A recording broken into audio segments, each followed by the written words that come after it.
हामी बस्ने घरबाट चाहिँ देखिरहेको भ्यू हो। यहाँ चाहिँ यस्तो भ्यू देखिरहेछ, आनन्दको छ।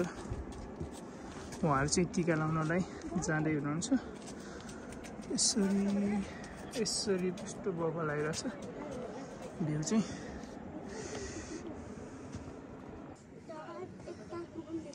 सो यो चाहिँ मर्निङ टाइममा यस्तो भ्यू देखिरहेछ। जब फुल टिम जाने होइन हामी, बिहानको टाइममा हामी बस्ने घरदेखि देखिरहेको भ्यू चाहिँ यस्तो खतरा देखिरहेको छ। तल चाहिँ उत्तरबङ्गा, कहाँ हो फुल टिप्न जाने? जम्मा अगाडि जाउँ न तिमी। हामी चाहिँ फुल टिप्न जान लाग्छौँ आज टिकाको लागि होइन, आज टिका लगाउने होइन।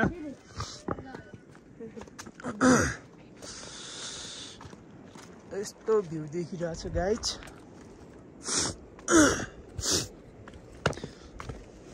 फुल मात्र हो कि पाती पनि टिपेर ल्याउनु पर्छ?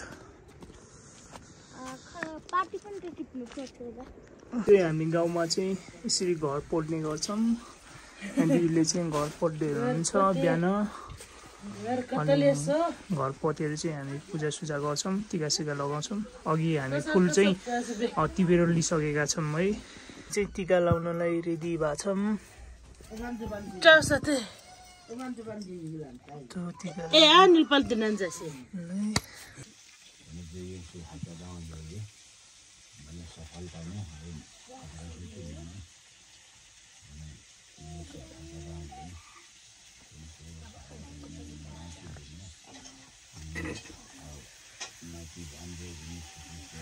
Benasim di si oye abikin kayen.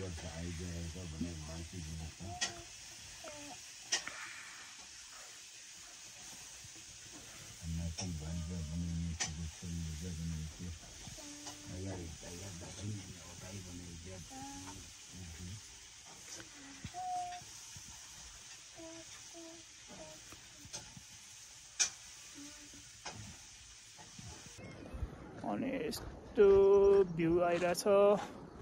घामले गर्दा पुरै तड्किरहेको रहेछ।